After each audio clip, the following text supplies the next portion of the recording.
Hello, everybody, and welcome to what's usually Captain's Zoom story time. Today, a Captain's Zoom history lesson. It is the week of Memorial Day. In fact, the week in between Memorial Day and the anniversary of D-Day. So we are joined by Indians historian Jeremy Feador to talk a little bit about the history of Cleveland Indians in military service. So Jeremy, first of all, thanks so much for joining us, and how are you doing? Good. Happy to be here. Just something to change up the daily routine, I guess, of being at home. So it's a good change of pace, and always excited to talk baseball. Jeremy hosts a great podcast, by the way, on the Cleveland Indians Podcast Network. If you want, you can find it on your favorite podcast app. Just search Cleveland Indians Podcasts. It is Our Tribe History that you started a few weeks ago. So I know a few weeks ago on one of the early episodes of that show, you covered this a little bit. So let's start there with World War I and the kind of the history of Indians players, not necessarily getting involved directly in the war effort always, but one of the things that interested me the most was that even guys who weren't drafted or weren't enlisting in the military, they were still getting involved in some way because all of Major League Baseball was having its players do drilling.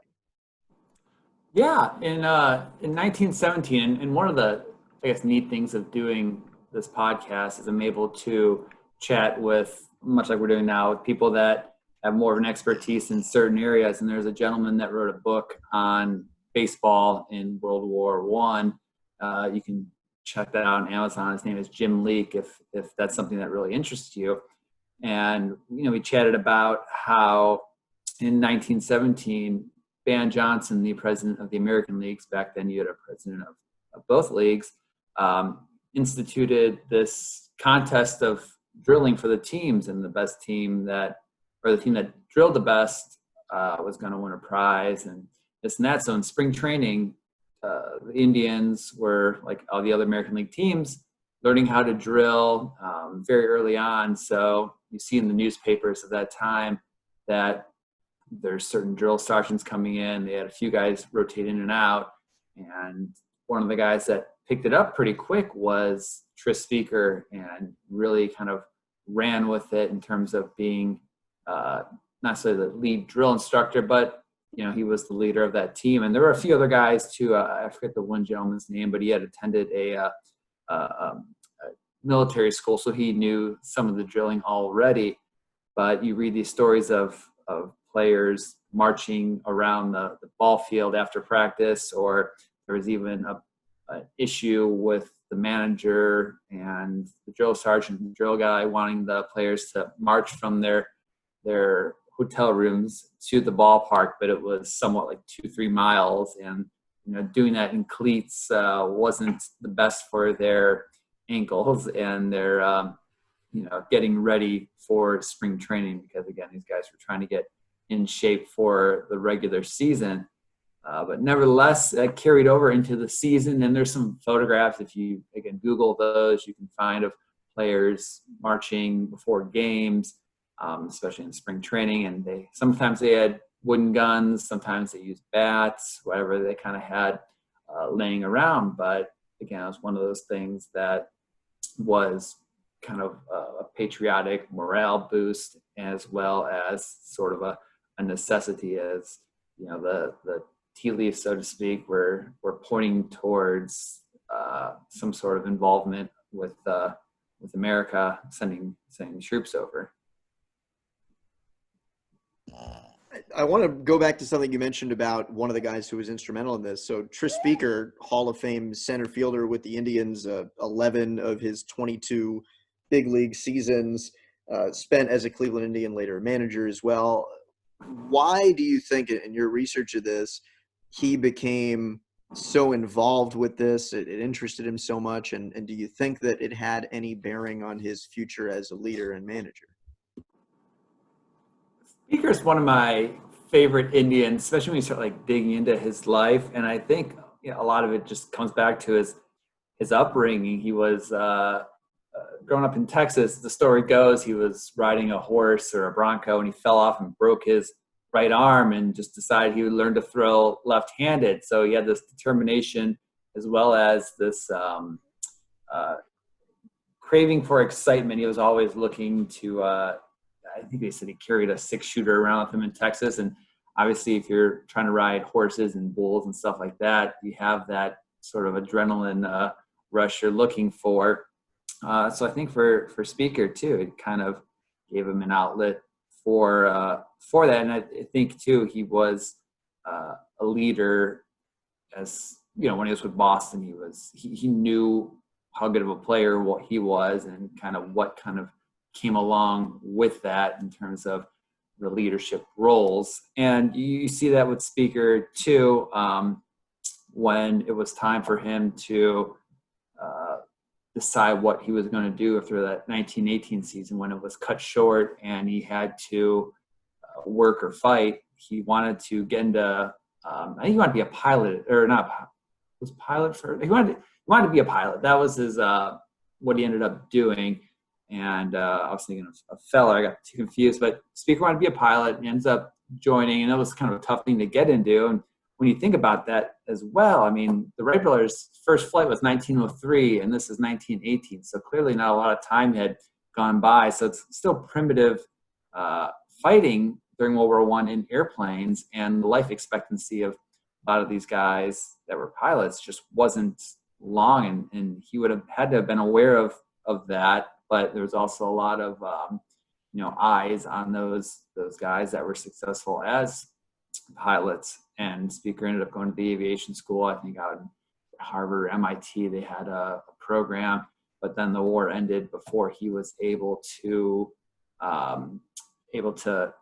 proceed to Florida and start flying airplanes. But he did have a interest in flying. And then after 1918 and 1919, he ends up becoming manager midway through the season. And I think, that hasn't been a whole lot of dots connected, but having that sort of training and the ability to, coach guys, whether it was in drilling or on the field, definitely helped him later on when he does become manager, especially in that 1920 season when the tribe has all that adversity in terms of Chapman dying, slipping down in the rank or the standings, and keeping your cool when things are not going your way. And I think you kind of need that personality too to be a pilot in a stressful situation.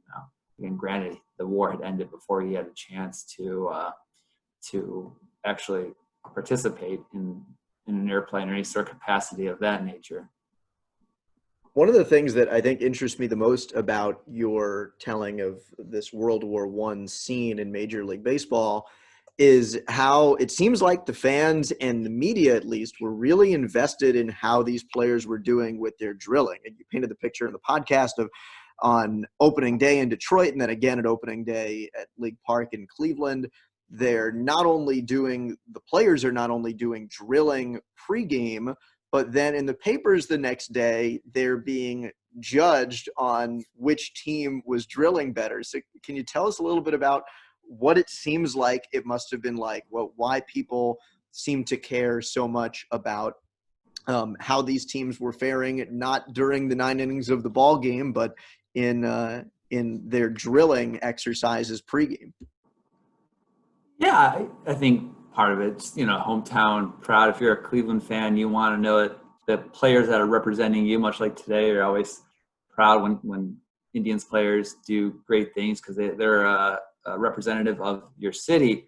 So it's just one more way to reinforce that competitive nature, I think, of fans. And obviously Detroit's always been a rival with us. So trying to, again, be proud, and then just the overall patriotic fervor in the country of America and what was going to eventually happen. I mean, when the start of U.S. entry into the war, you have all these patriotic songs, flags are everywhere, and then you see that at the games with the bunting and the flags everywhere.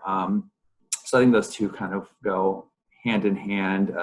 Just a lot of excitement because, again, the general public wasn't necessarily aware of what was going on and how the war had changed versus how previous wars had been fought. But again, that's probably a rabbit hole for a different conversation. do want to go down some rabbit hole here, though, because it just occurs to me, and I didn't prep you on this at all, but bunting has become a staple at Major League Opening Day for years. It's something so synonymous with opening day, we don't even think about it at all. It's on all the opening day logos. Does that go back to World War One? Where does that trace to? That's a good question, and I think it's just probably been around. It's probably one of those things that's hard to pinpoint. It's funny with baseball; you're always looking for first time this happened, first time that happened, and at times it's like nailing Jello to a wall. It's just really hard to do. But again, it seems like it's been around, and baseball being America's national pastime, there's always been that when they were trying to find the origins of baseball, that proof that it's all American, that it embodies these great aspects of America. So the two always have kind of gone hand in hand, and I think there's probably a tie-in there just in terms of the history of the sport and that wanting to prove it's an American invention and an American game. Beyond the drilling, how was baseball, do you think, impacted by World War One? Obviously, it cut the 1918 season short, which the Indians actually finished. I think it was 2 games behind the Red Sox that year. So in our history alone, we've missed. And again, back then the playoffs aren't like they are now, where multiple teams make a playoff to go to the World Series. Back then, you had to win the American League or the National League pennant, and we had finished runner-up a couple times before that, and they were a good team, and they happened to lose several of their decent players as the season went on. Now, it's not to say Boston didn't, but I think Elmer Smith was gone halfway through. Wamby was gone, and there was talk that the season might not even go past the end of August. And Cleveland, I think, had one of the largest numbers of players leave for the service or in the service. So, in terms of it affected the way the pennant race went, and then even the World Series, it just wasn't that well attended of a World Series, and the focus was elsewhere. And then that 1919 season too, there were questions of well, are we going to get these players back? There was a trade that next year where one of the holdups was, well, is this player going to come back to us in time, or is he going to be stuck over in Europe? And there are certain players whose careers would just change forever. The Indians had a first baseman named Luis Guisto. He was a prospect first baseman, and during the war, he ended up being gassed and just was never the same after that. Joe Harris had a big mishap with after the war was over, getting transported back. There was a car accident, broke some bones. So it's hard to tell what would have happened with some of these guys, and had the war continued on, had Speaker been a pilot, who knows what would have happened, with him. So it kind of falls in those great what ifs of baseball history that I think are always fun to discuss. You mentioned a couple guys. We'll wrap up on World War One with just who else from those Indians teams, and this is right around the time when they won a World Series in 1920. But who from the 18 and 19 teams that preceded that championship team were involved in World War One as soldiers? Off the top of my Chapman served in a reserve naval unit, I believe. Wamby served. Speaker. I think Jameson was getting into something, or he wasn't. I think Smokey Joe Wood had a deferment. He had kids. Who else? I know Kovaleski didn't. Ed Klepfer wasn't on the 20 team, but he actually went over and served. But Elmer Smith, the big hero of the game, 5 of the World Series with that first Grand Slam, he went over. And again, what's neat about kind of researching some of these guys too is in the papers, they would send letters back home and they'd be reprinted. So at least that is still preserved in the historical record. And the letters just weren't tossed out and forgotten. So it kind of gives you a firsthand account of what it was like for some of these guys. Let's move on beyond World War One, and we'll focus on World War II now. Start with Bob Feller, who you mentioned before. noted as the first American professional athlete to enlist in the service. What can you tell me about when and how Feller decided he was going to get involved, and what the trickle down effect was then, not just for other Cleveland Indians, but other baseball players and other American professional athletes? Yeah, with the story with Feller, he was driving to Iowa. His father was ill, and it was the off season. He was driving out there, and he heard the news about Pearl Harbor, and within days of that, he was the first U.S. Or baseball player to enlist in the service. And when he started off, he was more used as like a promotional, not feel good, but a guy that could get other people to enlist. Like, hey, like Bob Feller's doing it. We're going to bring him around, and he's going to play baseball a little bit and kind of get people, raise morale, and get people excited to serve. And Feller, to his credit, I mean, he didn't buy into that. He wanted to actually serve, and eventually got his wish on the Alabama. So, and I guess going to Feller too, one of the neat things we have at Progressive Field is the Bob Feller exhibit that we brought back from Van Meter. And in that exhibit, we have a little display space dedicated to his military service. And one of the items we found in the museum was his Navy jacket and some other artifacts that he ended up saving from his time in the military. So it's kind of neat, I think, to have stuff like that, because, the idea of Feller, like, he's a statue to so many kids now because he's been gone for several years. So kids will see the statue outside the ballpark, and I think there's a tendency to make him almost mythic, but seeing the actual jacket and some of his hat and his goggles, it's like, wow, it really hits home that he was a veteran and did all this. And in his service, he ended up with 6 campaign ribbons and 8 battle stars, and he's the only chief petty officer in the Hall of Fame. And we were talking about visiting the Hall of Fame. Underneath this plaque, and any player that served in the war, there's a little marker that denotes that they were a veteran of the war. And I think when you think of World War II veterans, baseball players, I mean, Feller's always the first one that comes to mind.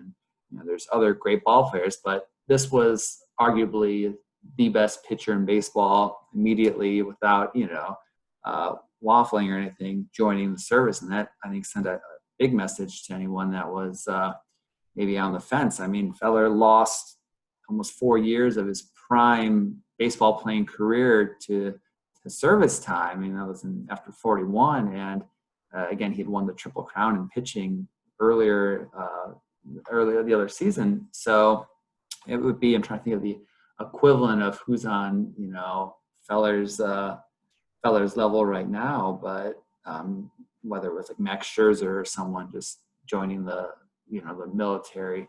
So it's one of those lead by examples, and I think the definition of being a leader. But and then the bigger picture too, with just so many. It was hard to. You mentioned the 20 team with guys in the service. That 48 team. I mean, there were so many of those guys too that I bet, and I don't have the number in front of me, but I wager more than half of them had spent time in the service one way or another. I know Larry Doby was in the Navy. One name that may or may not ring a bell is Gene Bearden, and he was the starter for that playoff game in 48 against Boston, where we had tied with Boston and needed a playoff game to see who would go to the World Series. So it was a big deal, and they started Gene Bearden, who ended up pitching magnificently for Cleveland. And Bearden was a Purple Heart veteran. He actually was on a ship that had been torpedoed and really damaged his leg and his head, and was rescued he was on a raft for a couple of days before they found him. He had a plate in the back of his head and pins and screws in his knee, but was able to recover from that and become a baseball player. Continue his baseball career when all signs pointed to possibly never playing ball again. So it's hard to imagine, after what these guys have been through, that a pressure-packed baseball game, could shake them by any means. And so, I mean, Bearden's a fascinating story with all that. And even the Indians owner in '48, Bill Veeck, had a wooden, he had like a wooden stump for a leg because of an accident when he was, I think it was in the Marines during World War II. So it was something that it was more common to have guys, in the service that nowadays it'd be uncommon to have a ball player that had served in the military. But then it was, everyone just did what they had to do. And, Feller, going back to him, always said, I never thought twice about it. It was something that was like the greatest victory he ever had. He said he didn't think twice about all the games that he would have won and all the strikeouts that he would have had. So, if you want an ambassador for your baseball team, you really can never ask for a better guy than Bob Feller, because he played his whole career for Cleveland and was a military veteran and just an all-around good person. I appreciate that you gave the contemporary comparison too for Feller. Like, what would it be like? What pitcher today would it be like if he went into military service like Bob Feller did in his time? Like you said, he lost 4 years to the war. One of the things that I think most interests me about this conversation is the fact that I think we all think of baseball players serving in wartime as something that really mostly happened during World War II. We, at least as casual baseball fans, would only associate it with World War II. Why do you suppose that is, that we think so much about military service from ball players during World War II as opposed to other times? Is it just because that was the time in baseball when time in the world when baseball was most interrupted by the service? Do you think we would think so much about it if fewer players were involved in the war effort? Yeah, I think part of it's probably a recency bias, but again, the disruption was longer than in World War I, and a lot of those guys stuck around. There's more people now that remember, that had interactions with Feller, and with the prevalence of recording devices and stuff, these stories were captured more than, say, something with Elmer Smith and guys from that 1920 team. A lot of those guys were gone by the 60s and 70s, but the Fellers and the Beardens and a lot of these, they're still World War I or World War II guys with us today. So, that, I think those two factors of being the most recent, as well as, and again, baseball was in a golden age. You had a lot of the big names around this era, and I think that ties to it too. So, that's one of the things that hopefully we can, at least with the podcast too, is, and it's not a knock by any means at the World War II guys, but there's definitely something to be said about, there were guys that went over in World War I, and they deserve their recognition as well for what they did and their service. You, as a historian, obviously do a deep dive on all of this stuff, and I'm curious if you have a favorite primary source, a favorite newspaper clipping or photo or something that you found specifically related to Indians baseball during wartime that you found to be the most interesting. And I'm going to kick it back a little before the Indians too. Like, my research area of primary interest that I'm working on my own time is about the Forest Cities, which were the first professional team in Cleveland. They were actually organized. The call went out for their organization the same day that Lincoln was assassinated. So, there's connections there, and there were a couple of players that had Civil War veterans that played on the Forest Cities. So, baseball in Cleveland dates far back. And I know the Reds always take credit for their 1869 team, but we've been playing organized ball as well. And over the course of those years, you run into guys that had these wide range of experiences. Now, I need to at some point dive deeper into the 1880s and 1890s, because I'm sure there's probably some crossover there too. I know Stan Kovaleski, a pitcher on the 1920 team, had lost a brother in the Spanish-American War.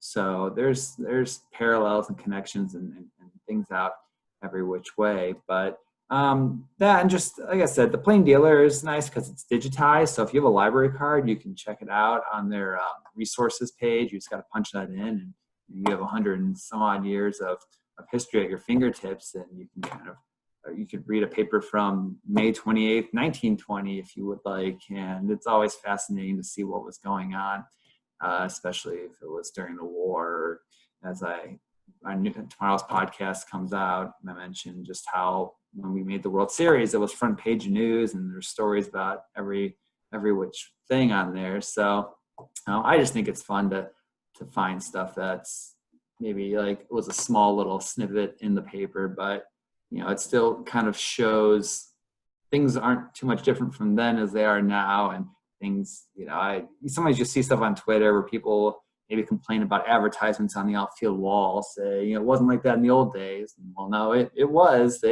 There's always been advertisements. There's always been all this stuff. Like baseball is a slow moving animal, but it changes with the times. But there's still so much that's similar to what happens in the past, whether it's the national anthem before games or color guards or whatnot.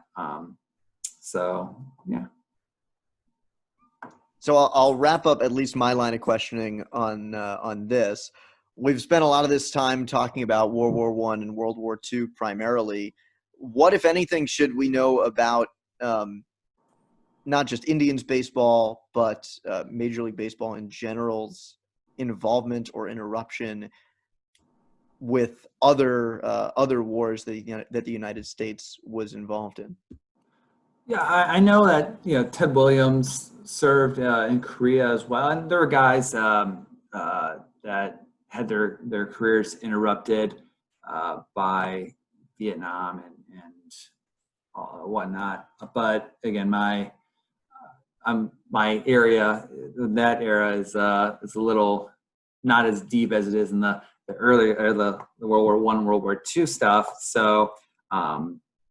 But like any other sport, there's guys that serve in, and I had an interview with Ray Fosse. I know he was part of a reserve group, and when he was playing, it's in the paper that he had to leave for some games to go join his unit to participate in a weekend of drills. So it wasn't uncommon even in the 60s to have 70s stuff like that, but nowadays, MLB does a lot with military. I know Terry Francona has his program called Friends of Francona that pays for I think it's veterans to come to games and get them like nice seats and hats and food and all that. So a lot of players have connections to charities that deal with veterans, and we've started in the last couple of years the Bob Feller Active Valor Award that recognizes players that are active in military charities and the Hall of Famers that are active, and then it recognizes the Chief Petty Officer, which is what Bob Feller was. So that's been gaining more steam as the years go on in terms of recognition and that relationship between baseball and the military. Well, Jeremy, I appreciate you coming on and doing this with us. It's been a lot of fun. You can catch Jeremy on Twitter at @JFeador. You can listen to his podcast, Our Tribe History, on the Cleveland Indians Podcast Network on your favorite podcast apps. Where else can people find your work, Jeremy? A little bit there. I think it's on Spotify as well, but our social media platforms too. We'll put stuff up on Facebook. I try to do a blog post for every podcast just to add a few things, photos that I reference. So we have that on our Tribe Vibe blog as well as Facebook, and then always around the ballpark. Whenever we get back to baseball and fans are allowed back, you can always check out displays around the ballpark or the Bob Feller exhibit in the Terrace Club. All right, so that's Indians historian Jeremy Feador. Again, check out his work on the Tribe Vibe blog, on the Cleveland Indians Podcast Network, around the ballpark with all of the Indians' historical exhibits, and as I mentioned on Twitter, @JFeador.